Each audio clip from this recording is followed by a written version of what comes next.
Today on Keep Classical Weird, we talk about a composer giant of the 20th century, and Dr. Taggart receives a mycelial sign. You almost look like you're bursting at the seams to say something about John Cage. Okay. Something that I found out about John Cage that I felt a real connection with him over, it was the fact that he loves mushrooms or loved mushrooms. He was obsessed with hunting for mushrooms and just the biology of it. And not that I'm like that in that sense, but I have been eating a lot of mushrooms the last 2 weeks. I've been sauteing them and putting them on everything. So I think it was almost like a chance encounter, pun intended, that you asked me to talk about John Cage.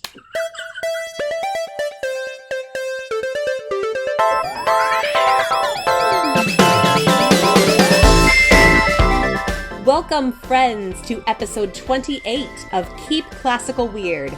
I am your host, Casey Bozell, and today we discuss composer John Cage.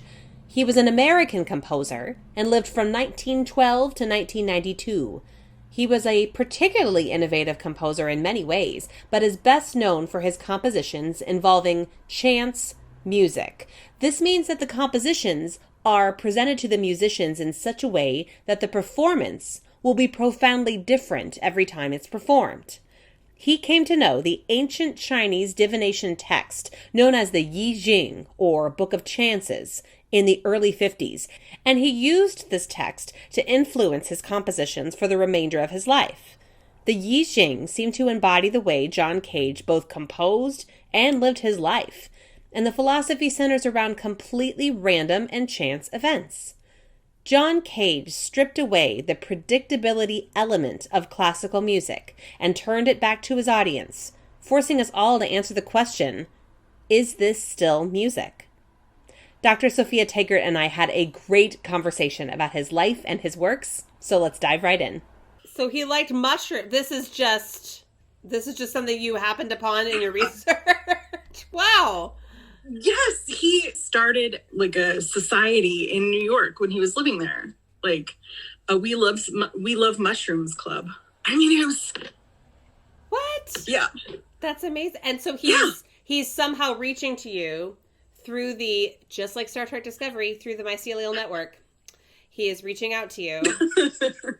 Let's take a step back from the mushrooms for a second, and let's sure talk about, just in general who he was as a musician and as a person.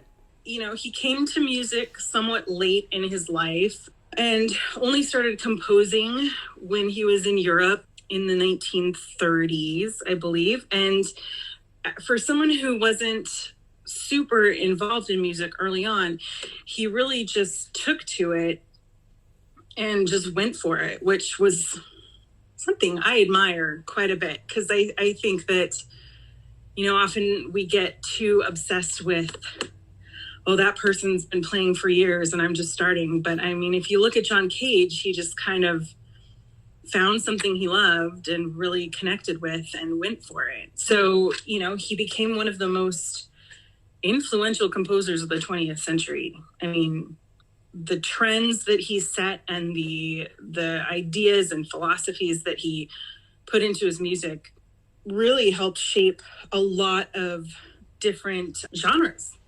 And he invented several. So, I mean, it's just, I think he is one of those can-do guys, he did it all. It sounds to me like, researching him and getting to know him and his love of mushrooms, I feel that he really just did not put any barriers on him. And I think that is also what he did with his music. There aren't a lot of barriers in his music. I mean, that's really interesting, because that's one of the goals that we have as musicians ourselves, almost, is just to go for something for the purity of it and for the love of it, and not let ourselves be held back by anything. And it seems like he kind of did that. I think it's something that you can see in his, not just in his music, but in his personality and like some of the descriptions he had of his own life.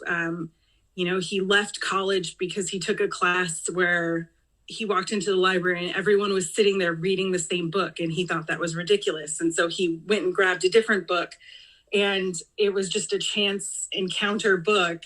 And he's like, and I got an A, so I left. So he got the highest grade in the class or something, and so he kind of marched to the beat of his own drum. He broke down barriers in music that was kind of like already existing, and he also broke down barriers, like you said, in inventing new music. So, like, where do we start? It's good to look at him in a chronological way. I think that his individual life and the things that happened to him at certain times in his life when he made a decision to go here, it just kind of set him up for every single step within his career.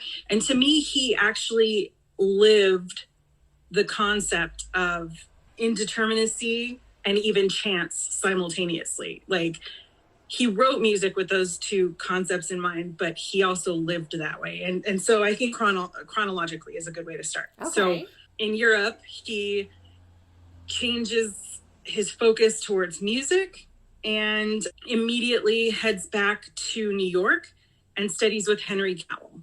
Like, that's a chance encounter, meeting Cowell in Europe and then suddenly ending up in New York and studying with him. And then deciding randomly, perhaps, to move out to LA and study with Schoenberg.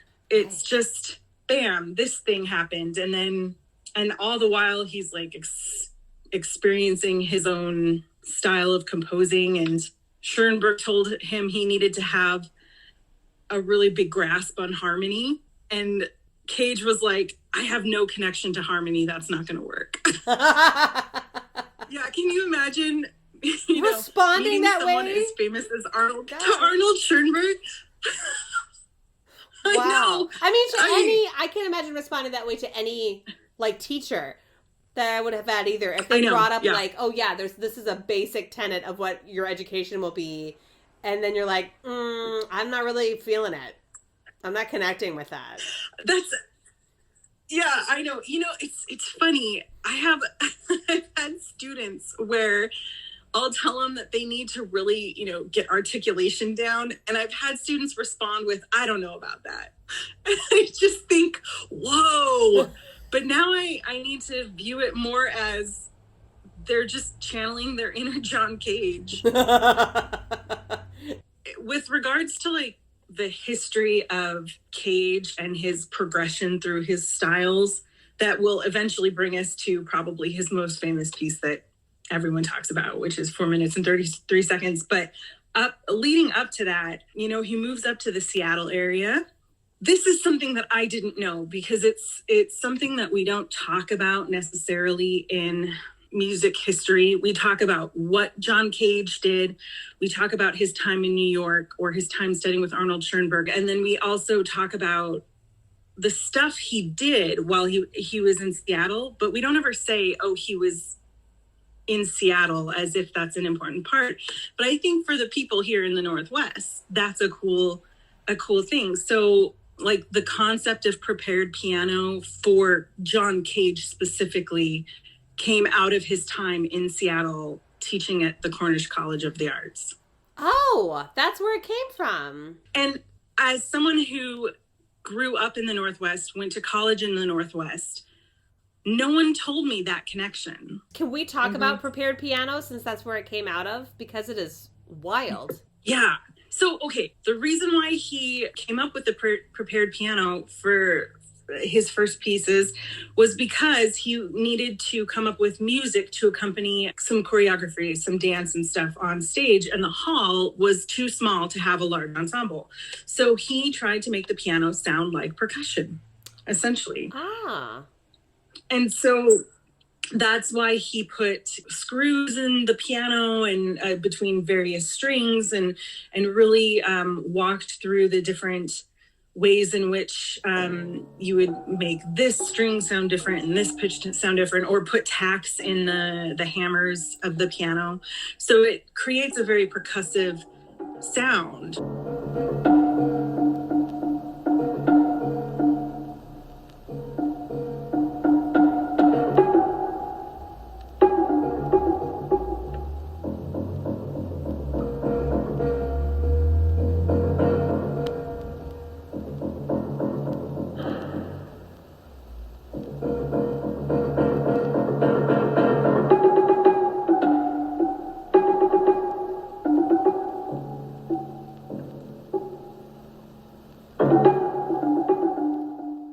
with that as well, he also started a percussion ensemble and toured up and down, the West Coast, and really kind of developed a name for himself that way. So he has this interesting connection to percussion, and that led to the prepared piano. And then if you think about it, when we hear John Cage's music, he often tried to explore different sounds and, all these different instruments and trying to get different sounds out there. And it's because he was so interested in just ambient noise and the different sounds that you could hear in everyday life.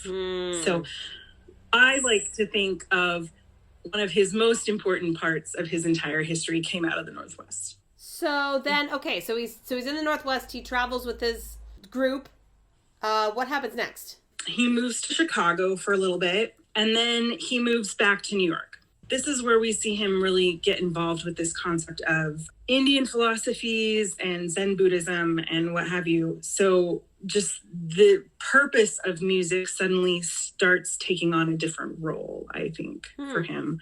It might have been like that throughout his whole life, but it's at that point that he starts really expressing it a little differently. It's in New York after meeting Morton Feldman that he ends up kind of becoming associated with this New York school of composers. It includes several famous composers and what have you. And then that's by 1952, that's when we get to 4 minutes and 33 seconds. 4 minutes and 33 seconds is just that amount of time of allowing the sounds of the present to create the music that the audience is experiencing. The music itself comes from the ambient noise. And I think John Cage's interest in the present instead of the past or even the future, really, his interest in the present is what really drives that piece. He's also trying to show that silence isn't necessarily silence. So that's a really good description. It's really intelligent and it's really deep.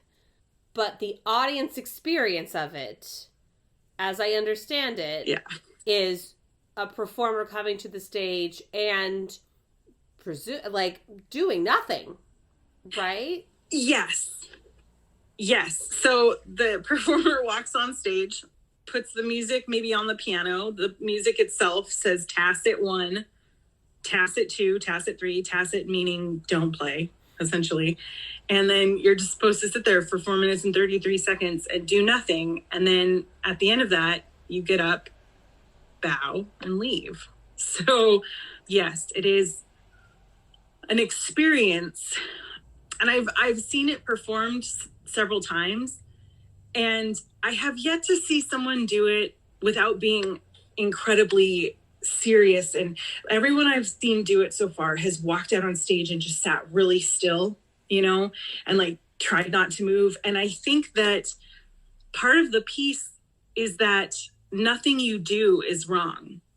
So you don't have to sit still. If you're sitting still because that's your take on it, great. But you don't have to be perfectly silent and perfectly still because there's sound going on. And I think the audience, sometimes the audience just is weirded out by it.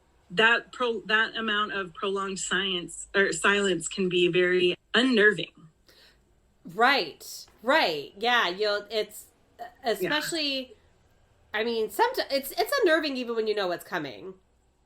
I feel. Yeah. Like we as humans we're not really good at sitting with not having a lot of focus going on in our ears, or maybe that's not the right take. Like I'm imagining if you go to a recital hall, you have an audience that's there that's sitting and watching the performer, and there's certain expectations that you believe that you should uphold being an audience member. And the performance of 4 minutes and 33 seconds is just daring you to keep up with those rules. It's well, this is my piece. Yeah. Are you going to sit there like a good audience member and experience this and listen? Or what are you going to do?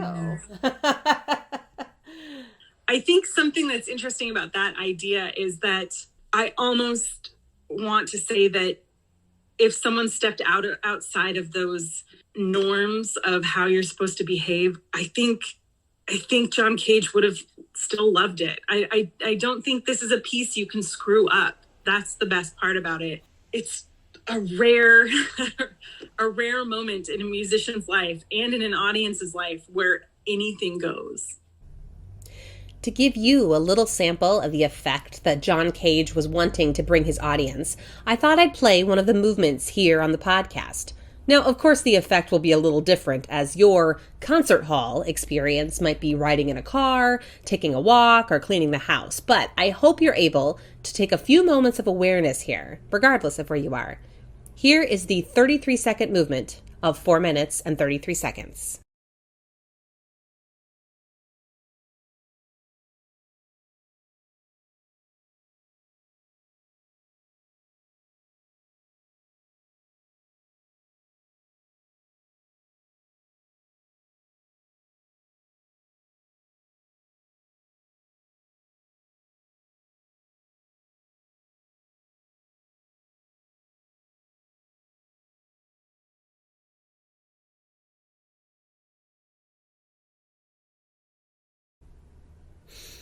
Now, imagine, if you will, the collective impact that purposeful ambient noise has when shared as a group experience, not just an individual one.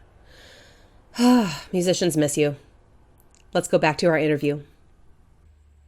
It's hard for humans to just sit there and experience that.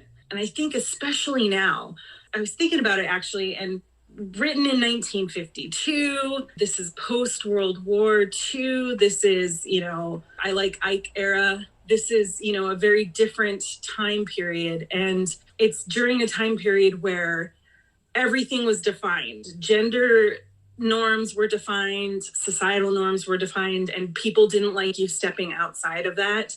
And so I find this concept that you mentioned about daring the audience to do something outside of what is expected, I think that's a good way to look at it for this piece. If you put it into 1952 perspective, they were much better, I would say, at silence because they didn't have constant sound going on all the time. They're not constantly checking their phones or watching YouTube or listening to all the great things online. So I think it was maybe easier then. Now it takes on a different role because we are used to stepping outside of societal norms and really defined norms. But the silence is a struggle. So it trades places. Yeah, for sure. So the other philosophical point with this that I feel is good to mention is that John Cage seemed to constantly ask the question, what is the definition of music? Or what makes music, I should say. If we strip this away, is it still music? If we still strip this away, is it still music? To the point where he, in a way, said, if we strip music away, is it still music? Is that answer definitive in your mind? If 4 minutes and 33 seconds there's an argument of, is it music? Is it a performative gesture? Personally, I think it is music. I think if you want to call it music, you call it music. And this was his composition, and therefore it's music. But at the same time, he wanted people to understand that music doesn't have to be held in this museum and looked at with the same purpose. So I like to look at it as music, but I like to have a very broad definition for the word music. For me, music can be many things. And I think that concept is also related to his idea that if you take away, when he was talking about chance music, when you take away the process of composing, because you're not actually deciding things, it frees up your brain to experience it in a different way. So I think, stripping away the music, well, it is music. Stripping away the aural, structure and composition, I think it allows the people to experience it in a different way because they aren't focusing on what we normally focus on. This concept of what music is really relates to the next part of his career, in particular with his students at the New School who formed the New York version of Fluxus. I'm not familiar with that. Oh my God. Oh, yay. The Okay, greatest teach me. things. It's so amazing. Okay. It was like this international approach to performance and art and everything creative, right?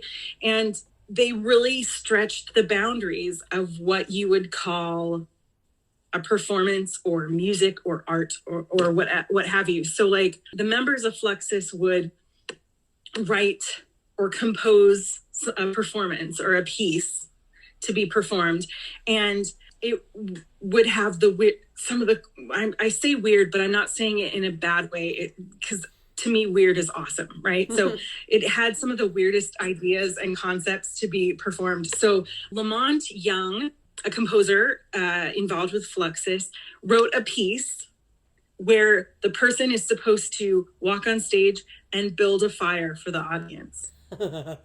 Awesome.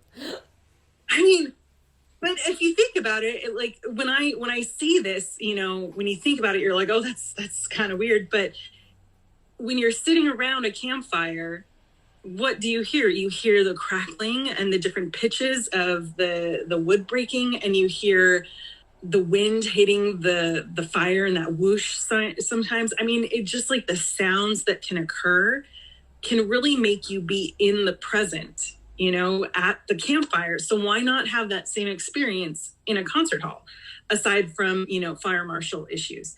But then another person involved in Fluxus was Yoko Ono, right? Oh. And she wrote a piece called Earth Piece. It was called Earth Piece. Earth Piece. And all the person does is come on stage and listen to the earth turn. What? That's like amazing. Wow. Okay. So they were... Yeah.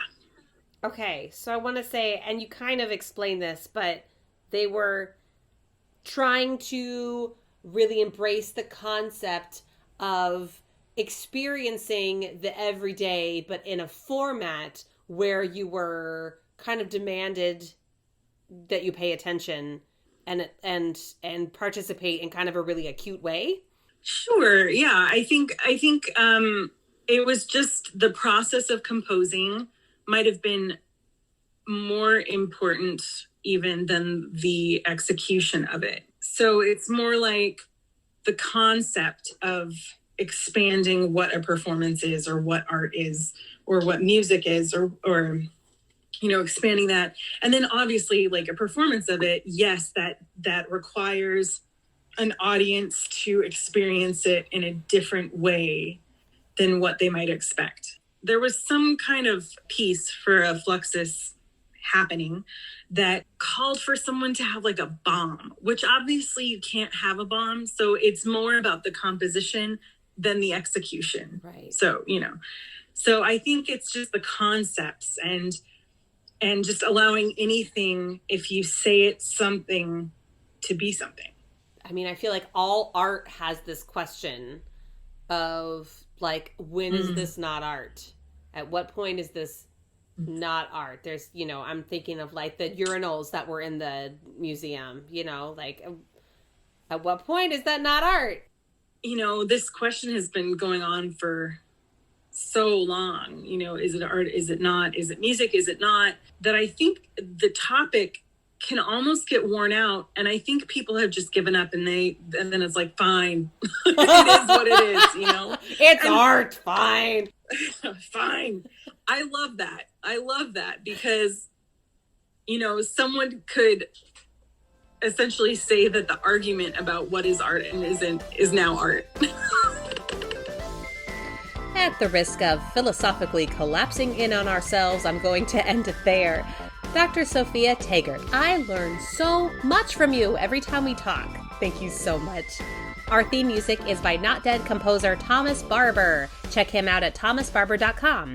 Web development support is provided by Tina at citybeautifuldesign.com.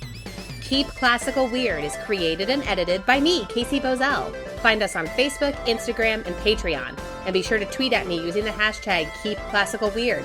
Thanks so much for listening, everyone. Stay safe and stay weird.